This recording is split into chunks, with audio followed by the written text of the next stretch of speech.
오늘은 기동경찰 패트레이버에 대한 이야기를 해보려고 하는데요. 일단 기동경찰 패트레이버라는 프랜차이즈에 대해서 한 5분 정도 간략하게 설명드리고 그 이후에는 기동경찰 패트레이버 극장판 1, 2, 3편 이야기 위주로 진행을 할게요. 일단 기동경찰 패트레이버는 시장에 선보인 거는 만화책이 제일 먼저 선보였어요. 그러면은 이게 만화책이 먼저 나오고 내용이 다 완결된 다음에 만화책을 원작으로 해서 애니메이션이 나온 거냐? 예, 그거는 아닙니다.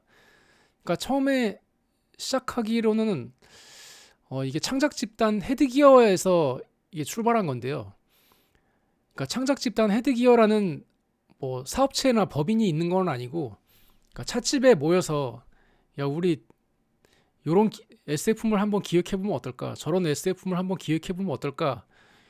요 SF물 기획 놀이를 하는, 그러니까 커피숍 같은 데서 만나서 SF물 기획 놀이를 하는 크리에이터들의 집단이 있었어요. 예, 그 창작 집단의 이름이 헤드기어였는데, 그 취미 창작 집단 헤드기어에서 기동경찰 패트레이버라는 기획안이 나옵니다. 처음에. 예, 이게 어찌됐건 그게 원작이고, 어 그들이 처음에 기동경찰 패트레이버 기획안을 들고 반다이의 프로듀서를 찾아갔을 때 반다이에서 일단 퇴짜를 맞았죠. 그들이 제일 원했던 건 TV 애니메이션으로 만드는 거였는데, 예, 일단 반다이에서 퇴짜를 맞으면서 TV 애니메이션화가 좌절이 됩니다. 그래서 일단은 OVA로 만들기로, 예, 오리지널 비디오 애니메이션으로 만들기로 결정이 돼요. 그런데 OVA가 시장에 출시되기 조금 전에 기동경찰 패트레이버 만화책이 먼저 시장에 나옵니다. 예, 그래서 시장에 나온 걸로 치면 만화책이 제일 먼저 나왔는데, 예, 만화책이 뭐 완결된 다음에 만화책을 원작으로 해서 뭐 패트레이버 애니메이션이 만들어지고 그렇게 된 건 아니고요. 예, 일단은 결정된 건 OVA화가 제일 먼저 결정됐습니다. 그런데 시장에 출하되는 거는 만화책이 먼저 출하됐고, 예, 그러니까 원작이 뭐냐를 따지면 그 찻집에서 기획놀이 하던 그 기획안, 사실은 뭐 그걸 원작이라고 봐야 되겠죠. 예, 제일 먼저 결정된 건 OVA화가 제일 먼저 결정됐고요. 예, 그래서 패트레이버 만화책의 경우 1988년부터 94년까지 만화가 연재가 됩니다. 예, 그 창작 집단 헤드기어에서 여러 가지 논의했던 것 중에 음, 제일 중요한 것 중 하나가 어, 이제 근미래 경찰 조직의 화려한 배틀, 화려한 액션 이걸로 갔다가 망한 애니메이션이 있다. 예, 테크노폴리스 21세기라는 애니메이션이 있다. 우리가 그 전철을 밟으면 안 된다. 그리고 우리가 그런 기획안을 내면 야 니네 거 이거 테크노폴리스처럼 되는 거 아니야? 이런 식으로 돼서 퇴짜를 맞을 게 뻔하다. 그러니까 폴리스 아카데미 같은 스타일로 가자. 예, 폴리스 아카데미 같은 우당탕탕 코믹 스타일로 가자. 예, 그들이 나눴던 논의 중에 이게 굉장히 중요한 논의였어요. 예, 그래서 기동경찰 패트레이버가 그렇게 우당탕탕 좌충우돌하는 내용이 많고, 예, 진지함보다는 코믹함이 더 우선시 되는 그런 애니메이션이 된 겁니다. 자, 그래서 예, 만화책하고 OVA하고 약간의 시간차를 두고 같은 해에 나왔는데, 예, 만화책도 OVA도 예, 폴리스 아카데미 같은 우당탕탕 좌충우돌, 예, 그런 코믹 전개로 갑니다. 근데 이제 싸우는 것도 아예 안 나올 수는 없으니까, 예, 나오기는 나와요. 그러니까 기동경찰 패트레이버는 저거죠. 시노하라 중공업에서 패트레이버를 만들었죠. 그러니까 기동전사 건담에서는 건담을 에너하임 일렉트로닉스에서 만들잖아요. 예, 그것처럼 기동경찰 패트레이버에서는 일본 경찰 조직이 패트레이버를 운영하지만 어찌됐건 시노하라 중공업에서 패트레이버를 제조합니다. 어, 그래서 그런데 기동경찰 패트레이버 만화책에 저기 샤프트 엔터프라이즈라는 다국적 기업이 나와요. 예, 샤프트에서 그 그리폰이라는 레이버를 개발을 해가지고 경찰에서 운영하고 있는 인그램하고 싸움을 붙입니다. 그래서 만화책이 제일 먼저 나왔고 어, 예, 조금 있다가 이제 OVA가 선을 보였고요. OVA는 애니메이션 감독 오시 마모루를 섭외를 해서 이것 좀 연출해 주십시오라고 부탁을 해서 오시 마모루가 승낙을 해서 OVA 처음 나온 OVA를 오시 마모루가 감독을 했죠. 그러니까 오시 마모루가 내 로봇 애니를 한번 만들어 보고 싶어. 나 경찰을 소재로 한 로봇 애니 만들어 보고 싶어. 그러면서 자기가 막 그런 내용을 창작을 해가지고 연출한 게 아니고 그러니까 모셔온 감독님입니다. 오시 마모루는. 근데 오시 마모루가 감독한 첫 OVA가 88년에 나오고 그 다음에 극장판이 한번 나와요.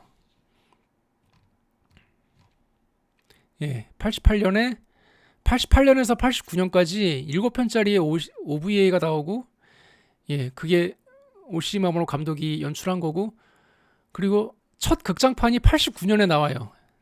기동경찰 패트레이버 극장판이 요것도 오시마모노가 감독을 했습니다. 그래서 첫 OVA랑 첫 극장판이 굉장히 좋은 반응을 얻으면서 이것의 TV 애니메이션화가 드디어 결정이 됩니다. 헤드기어 멤버들이 제일 원했던 게 TV 애니메이션이었죠. 근데 TV 애니화가 결정이 되면서 제작사가 선라이즈로 바뀌어요. 그러면서 감독도 바뀌어요. 그러니까 뭐 강제로 교체당한 건 아니고 오시마모로가 나는 TV 애니는 하기 싫다 이래가지고 그냥 본인이 관둬요. 그래서 TV 애니화가 결정이 되면서 선라이즈로 제작사가 바뀌고 감독도 바뀝니다. TV 애니는 89년에서 90년까지 총 47부작 TV 애니가 나옵니다. 그런 다음에 나중에 또 새로운 OVA가 또 나오죠. 1990년에 그 TV 애니메이션하고 내용이 이어지는 두 번째 OVA가 나옵니다. 1990년에 16편짜리 OVA가 나와요. 이게 TV판하고 내용이 이어져요. 그러니까 89년에 나온 TV 애니메이션하고 90년에 나온 두 번째 OVA랑 내용이 쭉 이어지는 거고 둘 다 선라이즈에서 만들었고 그 맨 처음에 나온 OVA는 요거는 좀 그러니까 별개의 내용입니다. 그러니까 세계관만 공유하고 별개의 내용이죠. 첫 OVA는.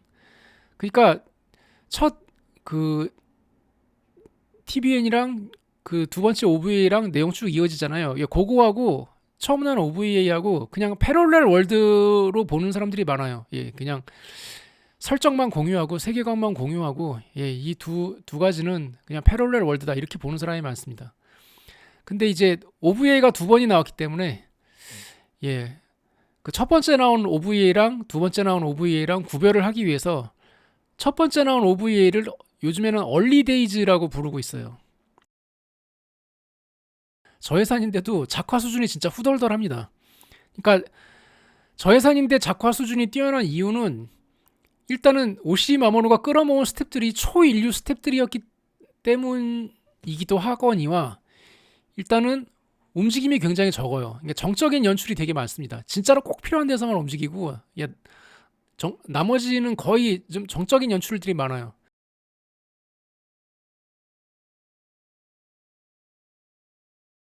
극장판 1편은 무슨 내용이냐 하면은 호바 에이이치라는 사람이 있습니다.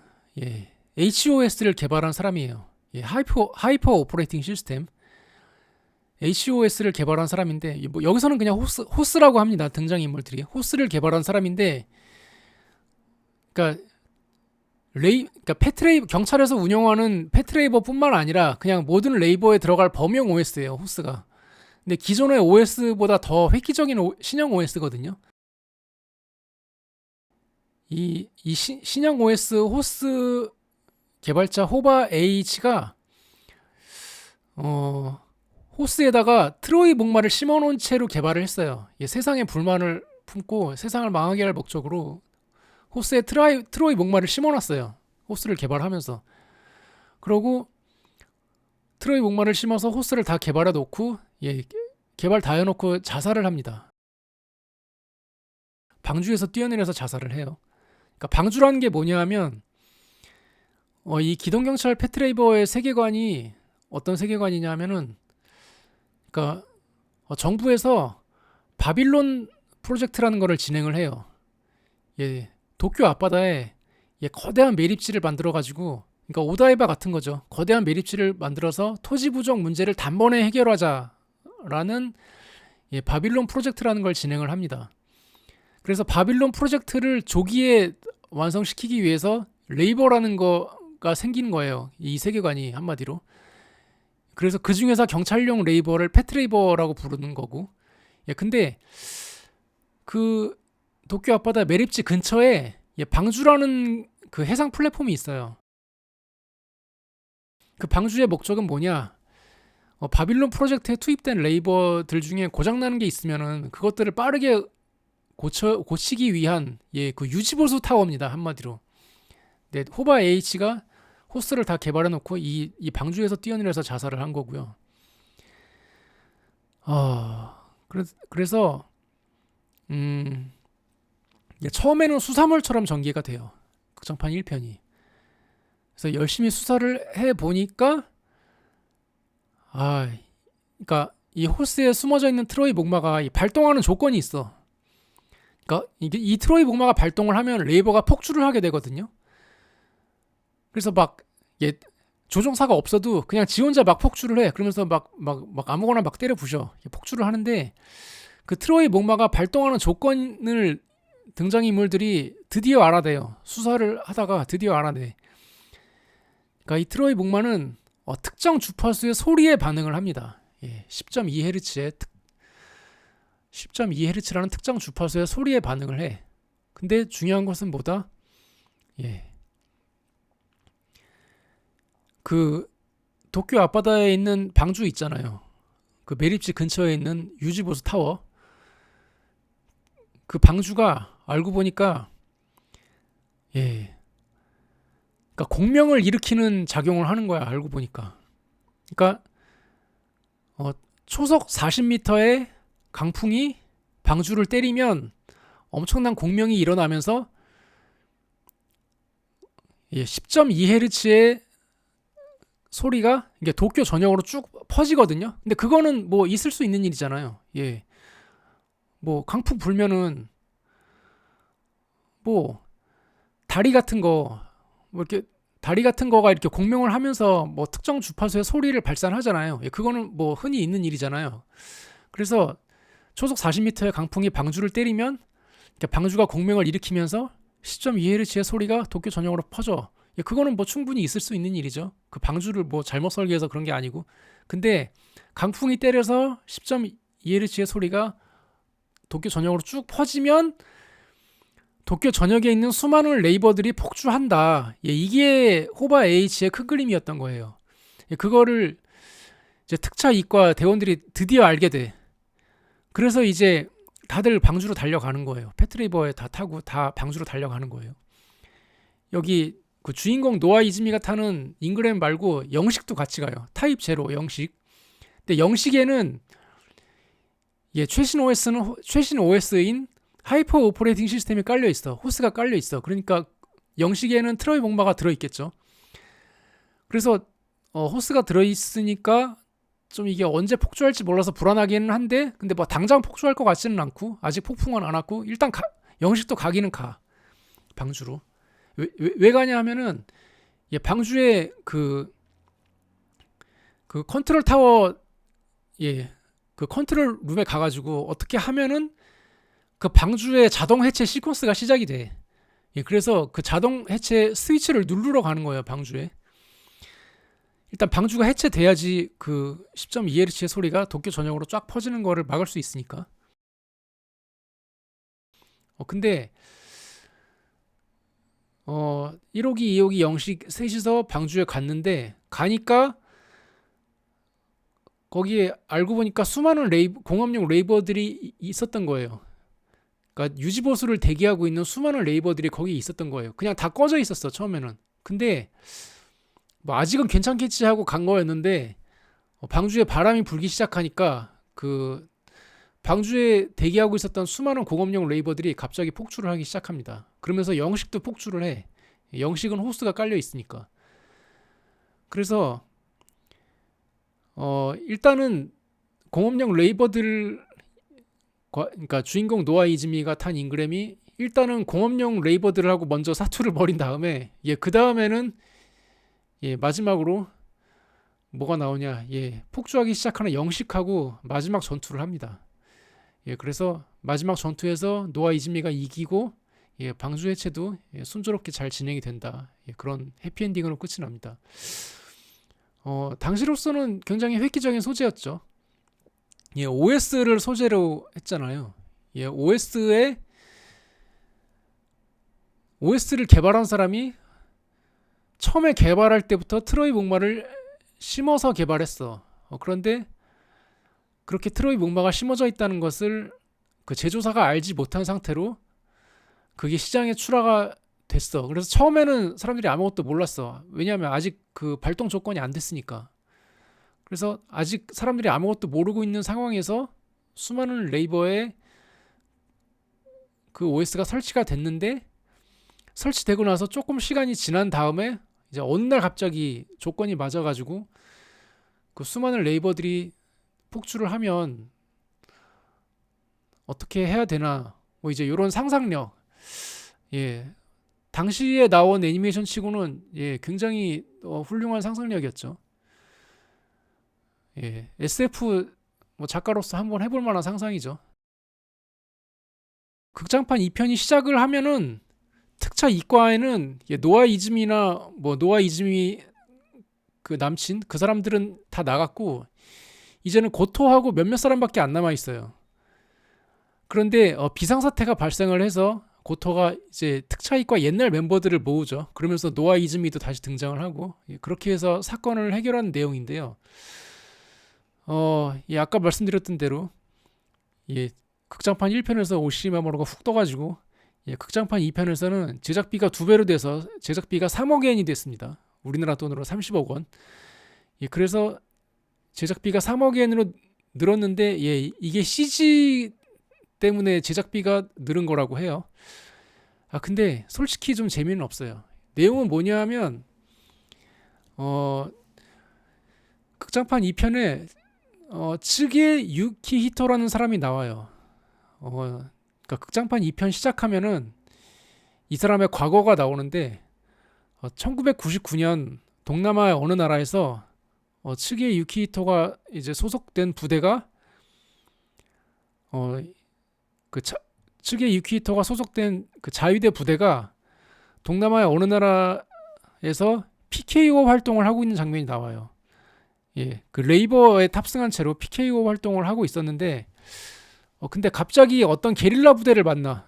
츠게의 레이버 부대가 갑자기 어떤 게릴라 부대를 만나. 그래서 이제 공격을 받기 시작했어.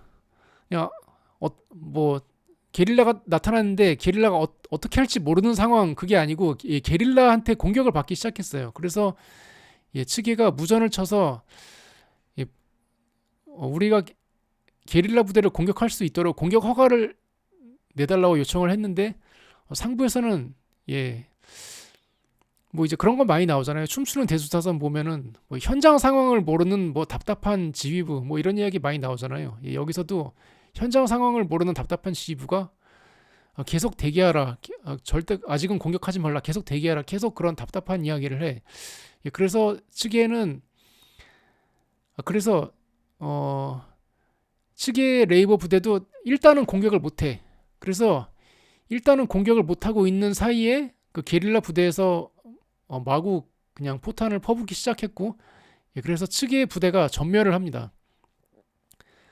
그래서 츠게도 뭐 반격을 하기는 해요. 상부의 명령을 대기하라는 상부의 명령을 무시하고 으아 막 발포를 하긴 하는데, 발포를 하기는 했지만 어쨌든 츠게의 부대는 전멸합니다. 그래서 츠게 혼자 살아남아. 그러니까 츠게가 이제 혼자 살아남아서 일본으로 귀국을 하는데 츠게는 지금의 일본은, 그러니까 솔직히 좀 말은 안 되는 스토리인데, 야, 지금의 일본은 너무 평화에 젖어 있어. 너무 현실을 몰라. 일본이 이렇게 평화에 젖어 있어서는 안 돼. 이런 생각을 합니다. 그러니까 측에가 테러리스트가 돼요. 테러리스트가 됐는데 그 테러리스트의 머릿속에 들어있는 생각이라는 게, 일본은 평화에 젖어서 현실 감각을 잊어버렸어. 내가 일본을 좀 깨워주어야 되겠어. 이런 생각을 합니다. 그래서 측에하고 그 자위대의 몇몇 사람들, 자위대 그 강성 세력하고 측에하고 손잡고 환상의 쿠데타라는 걸 일으켜요. 그러니까 그러니까 이걸 뭐라고 해야 되나? 일본의 국민들에게 메시지를 주기 위한 일련의 사태를 일으키기로 계획을 해요. 근데 메시지만 주고 끝내기로 원래는 했었거든요. 측에하고 그 자위대 일부 세력하고. 그러니까 원래의 계획은 주일 미군의 스텔스 전투기가 출격을 해. 그렇게 해서 베이브리지에 락온을 해. 그렇게 해서 베이브리지를 스텔스기가 락온했다라는 기록만 남기는 게 원래 이 일당의 목적이었거든요. 그래서 피해는 주지 말고 일본이 이렇게 얼마나 평화에 젖어 있는지 경고만 하기 위한 어떤 그런 경고성 쿠데타, 원래 그게 그들의 목적이었는데 측에가 그들을 배신하고 사태를 더 에스컬레이트 시켜버려요. 그래서 전투기에서 실제로 미사일이 발사가 됩니다. 유도 미사일이 발사가 돼가지고, 그러니까 앞에 카메라 달려 있는 유도 미사일 있잖아요. 유도 미사일이 발사가 돼가지고 베이브리지를 맞춰요. 그래서 사태가 걷잡을 수 없이 전개되자 자위대에서 아라카와라는 사람이 나와가지고 이제 특차 이과의 고토를 찾아옵니다. 측이라는 미친놈을 우리가 빨리 잡아야 된다. 우리 자위대도 최대한 협력할 테니까 빨리 잡자. 이런 식으로 얘기를 해요. 근데 나중에 알고 보니까 그 환상의 쿠데타를 일으키기로 한 그 자위대 내부의 그 강경 세력이 있잖아요. 측이하고 손잡은 세력. 아라카와도 그 세력의 일부였어요. 그러니까 아라카와의 목적은 그러니까 이거를 그러니까 일을 크게 벌리고 싶지 않았던 거야. 그러니까 그 특차 이과의 고토처럼 좀 비주류인 사람을 써가지고, 그러니까 티 안 나게 빨리 측에를 잡고 싶었던 거죠. 왜냐하면 이제 너무 잘 나가는 팀에서 수사를 맡으면 이게 너무 수사가 커지잖아요. 막 TV에도 나오고 막 너무 이게 규모가 커지잖아요. 그러니까 잘 비주류인 사람을 접촉해가지고 적당히 끝내고 싶은 거였어. 너무 이게 이 수사가 너무 유명한 수사가 돼가지고 너무 막 언론에 나오고 너무 이제 대중의 관심이 집중되기 시작하면 나 아라카와가 여기에 연루돼 있다는 것도 언젠가는 들통날 거 아니에요. 그래서 비주류인 사람을 써가지고 좀 조용히 치게를 잡고 싶어서 고토한테 온 거였어. 그래서 내가 일본의 국민을 일깨워야겠다라고 하는 황당한 생각을 하고 있는 테러리스트 츠게 유키히토를 검거하는 내용인데요. 솔직히 재미없어요. 그래서 초반에 그 F-16 전투기가 출동해서, 근데 츠게가 F-16을 몰고 출동했다 이 설정은 아닌 것 같고요.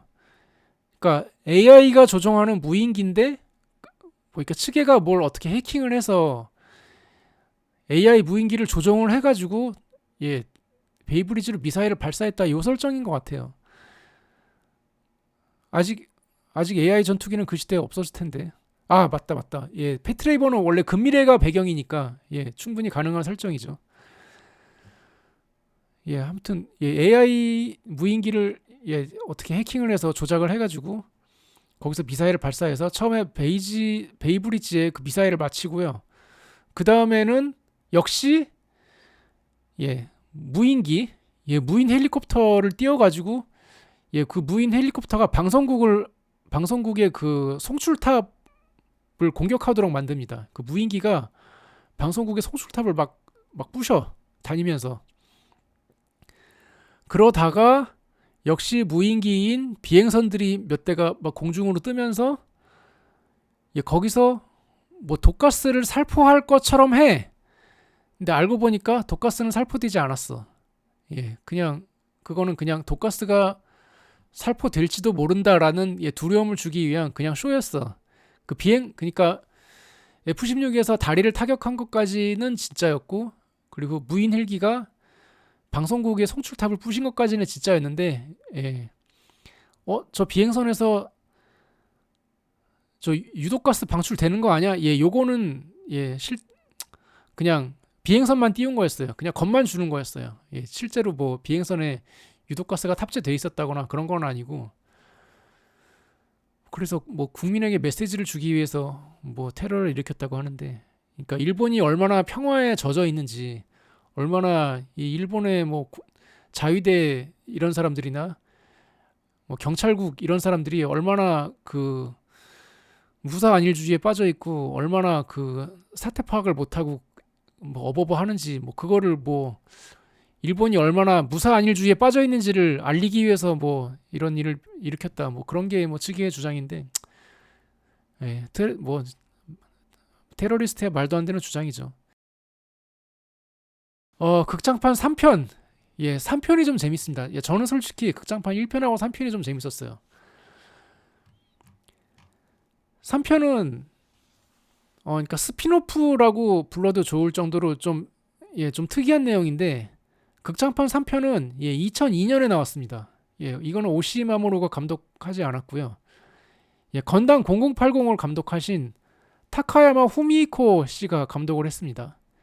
그래서 극장판 3편의 제목은 이게 좀 난해, 포스터에 써져 있는 제목이 좀 난해한데, 포스터에 보면은 패트레이버 더 무비라고 해놓고 WXIII 이렇게 써져 있거든요. 그러니까 XIII 저거는 13이라는 뜻이잖아요. 아이폰 해놓고 뒤에다 알파벳 X 써놓으면 그게 아이폰 10이라는 뜻이잖아요. 그래서 저렇게 X자 써놓고 뒤에 I자 3개 해놓으면 저게 13이라는 뜻인데, 그러니까 앞에 W는 뭐냐? 웨이스티드라는 뜻입니다. 그러니까 웨이스티드 13, 웨이스티드 13, 폐기물 13호라는 뜻이에요, 저게. 그러니까 옛날에 뭐 OVA인지 만화책인지 폐기물 13호라는 에피소드가 있었어요. 그 에피소드를 갖고 와가지고 타카야마 후미코가 자기 나름대로 각색해가지고 극장판 3편으로 만든 건데, 이게 좀 독특한 극장판입니다. 그러니까 건담 0080도 좀 독특한 내용이었잖아요. 그러니까 크리스라는 여자애가 지원군 병사 한 명하고 썸을 타잖아요. 근데 나중에 둘이 전장에서 격돌하면서 좀 안타깝게 끝나잖아요. 그러면서 이 러브 스토리가 이렇게 안타깝게 끝나다니, 그런 안타까움을 주는 작품이었는데, 극장판 3편도 비슷하게 갑니다. 뭐 같은 감독이어서 좀 비슷한 분위기로 가요. 그러니까 극장판 3편이 시작을 하면, 그러니까 미군 수송기가 가다가 추락을 해. 그러면서 미군 수송기의 내용물들이 쏟아져 나와. 근데 거기에 폐기물 13호가 있었던 거죠. 그래서 미군이 비밀리에 개발하고 있던 생체병기였거든요. 그래서 미군이 비밀리에 개발하고 있던 생체병기가 수송기 밖으로 탈출을 하게 되면서 이제 뭐 사람이 죽고 막 이제 여기저기서 사건이 발생을 해. 그 폐기물 13호가 사람을 공격해서 사람이 죽고 이제 그런 사건이 발생을 하기 시작한 거죠. 그래서 폐기물 13호를 빨리 잡아라. 이게 이제 극장판 3편의 미션입니다. 그래서 처음에 패트레이버 뭐 주인공들 있잖아요. 뭐 노아 이즈미 이런 사람도 잠깐 나오기는 하는데, 여기서는 이제 그 수사하는 형사가 더 많이 나와요. 그러니까 처음에 그 수사하는 형사가 계속 수사를 해. 그러다가 어떤 정말 얼굴이 하얀 그 창백한 여자를 알게 돼요. 근데 알고 보니까 이 창백한 여자가 그 폐기물 13호 개발에 관련된 사람이야. 근데 그러니까 이거 뭐 옛날 거니까 내용 얘기해도 되죠. 그러니까 이게 암세포를 가지고 뭘 어떻게 해서 이 생체 변기를 만든 건데 그 암세포가 그 얼굴 창백한 여자가 옛날에 죽은 딸이 있거든요. 그러니까 죽은 딸한테서 갖고 온 암세포야. 그러니까 그 암세포를 어떻게 해가지고 생체 변기를 만든 거예요. 아주 강력한 생체 변기를 만든 거예요. 그러니까 괴물이 그 딸의 암세포를 가지고 괴물을 만든 거죠. 그래서 그 얼굴이 창백한 여자가 그 괴물한테 그러니까 솔직히 좀 애착이 있어요. 그러니까 자기 딸의 암세포를 가지고 만든 거기 때문에 솔직히 좀 애착이 있어요. 그래서 그 강한 애착을 느끼고 있었는데, 그러니까 마지막에 그 운동장에 다 모이거든요. 그 폐기물 13호도 운동장으로 오고, 패트레이버도 운동장으로 오고, 그 얼굴 창백한 여자도 운동장으로 오고, 형사도 운동장으로 오고, 마지막에 운동장에서 다 모이거든요. 그런데 그 폐기물 13호를 처리하는 그 유일한 방법은 그 바이러스 탄환을 발사해서 마치는 거야. 예. 그 바이러스 탄환을 발사해서 폐기물 13호에 맞추면 세포 붕괴가 일어나면서 그 자기 혼자 그냥 붕괴를 하거든요. 그래서 자기 혼자 붕괴가 일어나면서, 그러니까 흐물흐물해지면서 그냥 지가 알아서 죽어. 원래 그게 목표였는데, 그 실제로 그 패트레이버에서 바이러스 탄환을 발사해서 맞춰요. 근데 그 폐기물 13호의 개발자가 그 광경을 보고 있다가 그 자살을 하죠. 자기 딸의 암세포를 가지고 만든 건데, 그러니까 이제 세포 붕괴가 일어나니까, 그러니까 자기 딸을 잃는 것 같은 그런 감정을 느껴서 그냥 높은 데서 뛰어내립니다. 경기장에서. 근데 그거를 형사가 딱 잡어, 손을. 잡는데 여기서 갑자기 미군이 등장해요. 근데 이미 세포 붕괴가 일어나서 이미 죽기 시작했잖아요. 이미 죽어가고 있는데 갑자기 미군이 등장해서 거기다가 또 화염방사기를 뿌려. 그러니까 증거인멸을 하기 위해서. 그러니까 이게 그 잔해가 남아가지고 이거에 뭐 세포를 조사하고 뭐 여러 가지 조사하기 시작하면 이게 미군에서 개발된 생체병기라는 게 드러나니까 증거인멸을 하러 미군에서 온 겁니다. 어차피 죽어가고 있는데 거기다가 또 화염방사기를 뿌려. 근데 아까 형사가 손을 딱 잡았다고 했잖아요. 화염방사기 뿌려가지고 막 불타기 시작하면서 이제 형사 손에 힘이 빠져. 그러면서 여자를 놓칩니다. 그래서 여자도 죽고 폐기물 13호도 죽고 그렇게 슬픈 엔딩으로 끝이 나는데 저는 폐기물 13호 극장판 3편 되게 재밌게 봤어요. 그러니까 극장판 2편보다는 이게 나아요. 극장판 2편보다는 이게 훨씬 재밌습니다. 그러니까 제가 뭐 결말을 말했는데 결말을 알아도 이거 재밌게 보실 수 있어요. 이거 작품 잘 나왔으니까 한번 보시면 좋을 것 같습니다. 극장판 1편, 2편, 3편이 뭐 이거 보시려면 쉽게 보실 수 있어요. 이게 국내 유튜버 분들이 극장판 1편, 2편, 3편 리뷰 많이 하셨거든요. 저는 정오비디오에서 가끔 이거 보는데 가끔 다시 보고 싶을 때가 있어가지고 정오비디오라는 유튜브 채널 가시면 극장판 1편, 2편, 3편 스토리 요약해 놓은 거 보실 수 있습니다. 극장판 2편은 솔직히 좀 재미없고요. 1편하고 3편 요거를 보시는 걸 추천합니다. 패트레이버는 패트레이버도 한때 반다이에서 꽤 주력으로 밀던 프라모델이었죠. 패트레이버 프라모델은 반다이에서 MG로도 프라모델이 많이 나와 있고요. 조금 있으면 RG 패트레이버가 또 나온다고 합니다. 참고하고 계시고요. 또 패트레이버 이지라는 신작도 좀 이따가 나온다고 하니까 참고하시기 바랍니다. 오늘 방송은 여기까지 하도록 하겠습니다.